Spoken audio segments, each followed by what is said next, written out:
كهرنتي أنا وقت بدل كقادة مقالة تجتيجا waxay ka qarsoonaa deegaanka cagaaran ee magaalada waa mid si qurux badan ku soo jiidanaya taasina waxay noqotay mid si weyn soo jiidata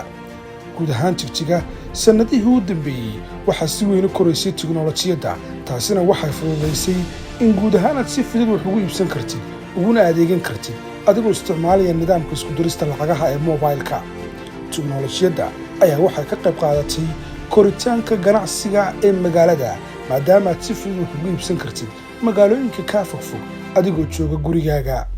dhanka kale magaalada Jigjiga ayaa ah mid si xawliya u dhismaysa waxaana shirkadaha dhismuhu ay hirgeliyeen dhismaha xaafada leh guryo casri ah oo la jaan qaadaya nidaamka casriga ah ee guryaha waxbarashada ayaa iyaduna ah mid magaalada Jigjiga ka samaysay horumar ballaaran waxaana qiyaastii dhigtay jaamacadda Jigjiga in ka badan 20,000 oo arday ayuubahan waxa aad iga yaabiyay in gudaha jaamacadda ay sixtaan kumanaan arday kuwaasoo hoygoodu diyaar u yahay dhismayaashana waxay yihiin kuwa tiro badan oo loo diyaariyay sanadaha waxbarashada ay wadaan ardayda jaamacadda Jigjiga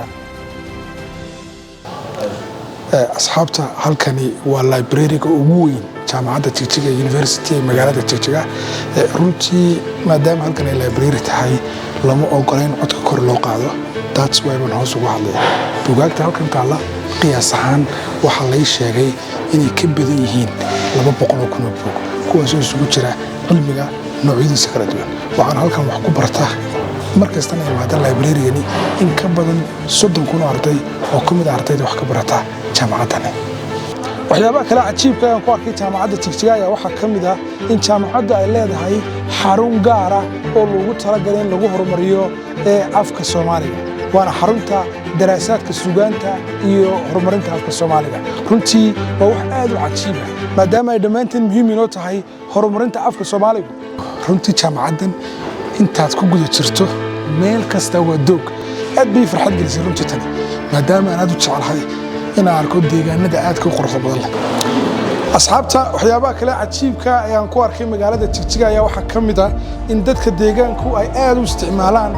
kofeega maadaama dalka Itoobiya uu aad caan ugu yahay iibinta iyo dhoofinta kofeega labadaba dhaqaalaha dalka Itoobiyana 60% waxa weeye iibinta iyo dhoofinta kofeega haddaba waxa cajiibka waxa weeye dadka deegaanku aad ay u jecel yihiin inay cabaan kofeega gaar ahaan marka ay soo kacaan subax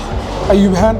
aad ay xiiso gelisay inaan arintaasi arko aniga lafteeduna waxaan bilaabay intii aan joogay deegaanka inaan kofeega aad u cabbo ganacsatada Soomaalida ayaa iyaguna ah kuwa dadaal ka sameynaya guud ahaan ganacsiga guud ee dalka waxaana ay sameynayaan hal abuur ganacsiyo kala duwan asxaabta halkan aan joogaana waa mid ka mid ah bangiyada ugu waaweyn guud ahaan dalka Itoobiya waxyaabaha uu bangigan kaga duwan yahay dhammaan bangiyada kale ee dalka Itoobiya ayaa waxay tahay in bangigan uu yahay mid ay leedahay Soomaali sidoo kalena uu shaqaabo u sameeyay in ka badan 700 oo qof oo dhalinyaro kuwaasi oo u badan Soomaali asxaabta waxyaabaha cajiibka ee aan ku arkay caasimadda deegaanka Soomaalida ee Jigjiga ayaa ahayd haba yaraatay ay bilaash tahay adeega dhalmada ee hooyo kasta oo ku nool magaalada Jigjiga isla markaana uu yahay lacag la tanana waxa yareynaysaa dhimashada hooyada ee waqtiga dhalmada guud ahaan waxaana sabab noqon kartaa bulsho caafimaad qabta iyo mustaqbal wanaagsan halkan aan jooga waa shaybaarka isbitaalka jaamacadda Jigjiga mishiinkani waa runtii mishiin aad u casri ah waxa uu ku shaqeynayaa nidaamka loo yaqaan AI ama artificial intelligence waa mishiin lagu talagalay in uu baaro shaybaadhada dadka xanuunsanaya sida dadka kaliyaha xanuunka qaba ama dadka beer xanuunka qaba sidoo kale 30 minute ama 30 daqiiqadood kastana waxa uu awoodaa mishiinkani inuu soo saaro baaritaanka 120 qof taas waxa ay fududeynaysaa shaqada isbitaalka guud ahaan uu halkan ka wado magaalada Jigjiga ayaa mid horumar weyn ka sameysay guud ahaan horumarinta wadooyinka casriga ah waxaana tan ii saamaxday inaan sameeyo arrintan oo aan aad u jecelahay asxaabta sidoo kale tani waxay ii saamaxaysaa inaan xilliyada dambe oo habeenkii intaan jooga magaalada Jigjiga aan jimicsi samayn karo maadaama ayuubahan aad u jecelahay inaan jimicsi sameeyo waxaana tani ii saamaxday